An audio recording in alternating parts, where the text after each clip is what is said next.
Praise God. എൻ്റെ പേര് മിലൻ. ഞാൻ ഒരു കപ്പൂച്ചൻ ബ്രദറായിട്ട് പഠിച്ചുകൊണ്ടിരിക്കുകയാണ്. ഞാൻ ഇന്നിവിടെ വന്നേക്കുന്നത് നിങ്ങളോട് എൻ്റെ ചെറിയൊരു എക്സ്പീരിയൻസ് പറയാൻ വേണ്ടിയിട്ട്, ഗോഡ് എക്സ്പീരിയൻസ് പറയാൻ വേണ്ടിയിട്ടാണ്. ഞാൻ ജനിച്ചതും വളർന്നതൊന്നും ഇവിടെ അല്ലായിരുന്നു. ഞാൻ പഠിച്ചതൊക്കെ കേരളത്തിന് പുറത്തായിരുന്നു. പപ്പ എയർഫോഴ്സിലായിരുന്നു. അതുകൊണ്ട് പല നാടുകളിലും സഞ്ചരിച്ചുകൊണ്ടായിരുന്നു എൻ്റെ പഠനം എന്ന് പറയുന്നത്. +2 കഴിഞ്ഞതിന് ശേഷം ഞാൻ നാട്ടിലേക്ക് തിരിച്ചു വന്ന് ഡിഗ്രിക്ക് വേണ്ടി SB കോളേജിൽ ജോയിൻ ചെയ്തു. അവിടെ വെച്ചാണ് ഞാൻ ജീസസ് യൂത്തിനെ പരിചയപ്പെടുന്നത്.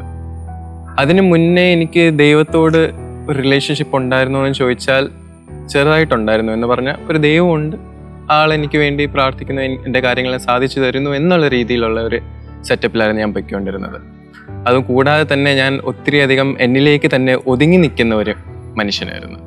മറ്റുള്ളവരോട് സംസാരിക്കാനോ അല്ലെങ്കിൽ മറ്റുള്ളവരുടെ കാര്യങ്ങളെ മനസ്സിലാക്കാനോ ഒന്നും എനിക്ക് ഒത്തിരി ബുദ്ധിമുട്ടായിരുന്നു എനിക്ക്. ആ സമയത്താണ് ജീസസ് യൂത്തിലേക്ക് വരുന്നത്. ജീസസ് യൂത്തിലൂടെയാണ് എൻ്റെ പ്രാർത്ഥനാ ശൈലി തന്നെ എനിക്ക് മാറ്റാൻ സാധിക്കുന്നത്.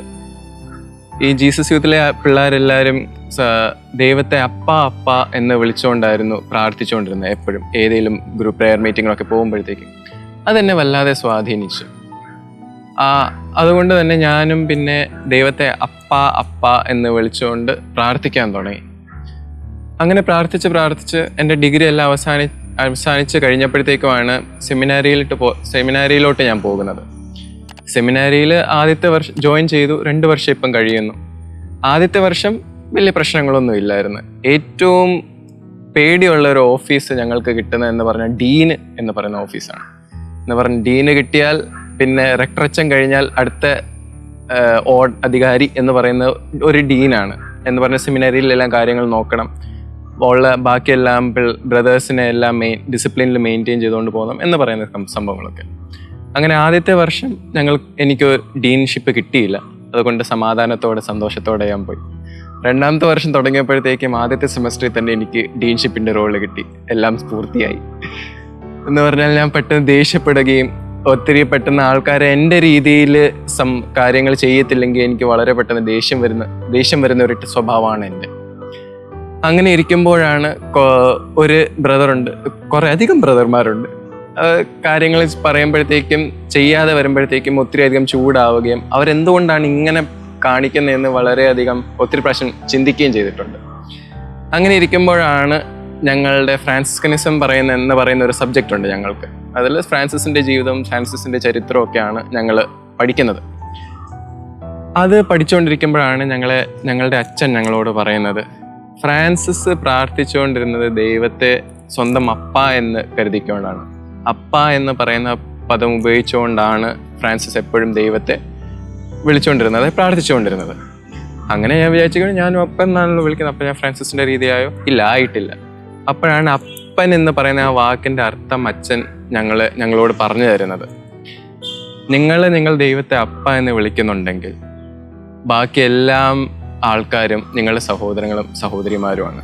കാരണം നിങ്ങളെ സൃഷ്ടിച്ച ആ അപ്പൻ തന്നെയാണ് ബാക്കിയുള്ള ആൾക്കാരെ സൃഷ്ടിച്ചതെന്ന്. അങ്ങനെ ഇരിക്കുമ്പോഴത്തേക്കുമാണ് ആ ഒരു സംഭവം എനിക്ക് വളരെയധികം സ്ട്രൈക്ക് ചെയ്തു, വളരെയധികം എൻ്റെ മനസ്സിൽ അങ്ങ് പതുങ്ങിയിരുന്നു.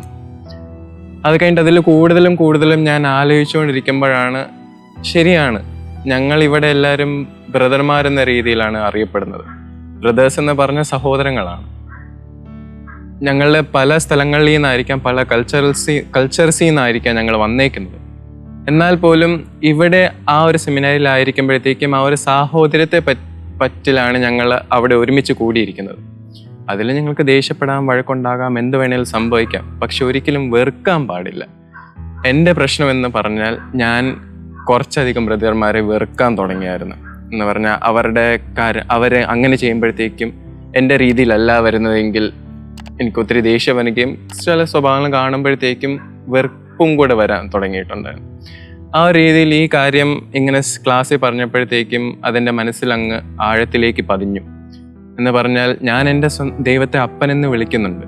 അപ്പനെന്ന് ഞാൻ വിളിക്കുന്നത് ആൾക്കാരെ കാണിക്കാൻ വേണ്ടിയിട്ടാണോ അതോ സ്വന്തമായിട്ട് ജീവിക്കുന്നുണ്ടോ എന്ന് പോലും എനിക്ക് തന്നെ ഞാൻ ആലോചിക്കാൻ തുടങ്ങി. അങ്ങനെ വന്നപ്പോഴത്തേക്കുമാണ് ഒരു കാര്യം മനസ്സിലായത്. ചിലപ്പോഴൊക്കെ ഞാൻ അപ്പ എന്ന് പറഞ്ഞ് ദൈവത്തോട് പ്രാർത്ഥിക്കുമ്പോഴത്തേക്കും അത് മറ്റുള്ളവരെ കാണിക്കുന്ന ഒരു രീതിയിലായി പോകുന്നുണ്ടായിരുന്നു. കാരണം എനിക്ക് ബാക്കിയുള്ള എൻ്റെ ബ്രദേഴ്സിനെ സ്നേഹിക്കാൻ പറ്റുന്നില്ലായിരുന്നു. അവരുടെ കുറ്റങ്ങളും അവരുടെ കുറങ്ങളും ഒന്നും അക്സെപ്റ്റ് ചെയ്യാൻ പറ്റുന്നില്ലായിരുന്നു. ആ ഒരു മൈൻഡ് സെറ്റ് എന്നിലേക്ക് ഞാൻ ചേഞ്ച് ചെയ്തപ്പോഴത്തേക്കും ബാക്കിയുള്ള ബ്രദേഴ്സ് എല്ലാവരും എൻ്റെ സ്വന്തമാണെന്ന്, എൻ്റെ സഹോദരങ്ങളാണെന്നും എനിക്ക് മനസ്സിലാകാൻ തുടങ്ങിയപ്പോഴത്തേക്കും എൻ്റെ പെരുമാറ്റത്തിൽ ഒരു ചെറിയൊരു മാറ്റം വന്നു.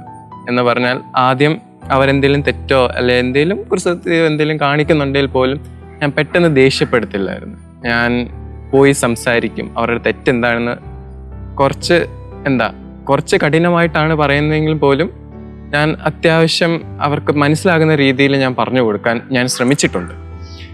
ആ ഒരു രീതിയിൽ ഇപ്പം എൻ്റെ ജീവിത രീതി എന്ന് പറയുന്നത് ആൾക്കാരെ എല്ലാവരെയും എൻ്റെ സ്വന്തം സഹോദരൻ അല്ലെ സഹോദരിയായിട്ട് കാണാൻ ശ്രമിക്കുക എന്നുള്ളതിലാണ്.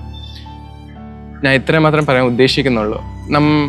നമ്മൾ നമ്മുടെ ദൈവത്തെ ഒരു ഡിസ്റ്റൻ്റ് ആയിട്ടൊരു രൂപമല്ലാതെ നമ്മുടെ സ്വന്തം ഒരു അപ്പൻ്റെ രീതിയിലോ അല്ലെ നമ്മുടെ അമ്മയുടെ രീതിയിലോ ഒക്കെ നമ്മൾ കാണാൻ പറ്റുമെങ്കിൽ നമ്മുടെ ചുറ്റുമുള്ള മനുഷ്യരെയും കൂടെ നമുക്ക് നമ്മുടെ സ്വന്തമായിട്ട് അക്സെപ്റ്റ് ചെയ്യാൻ പറ്റും.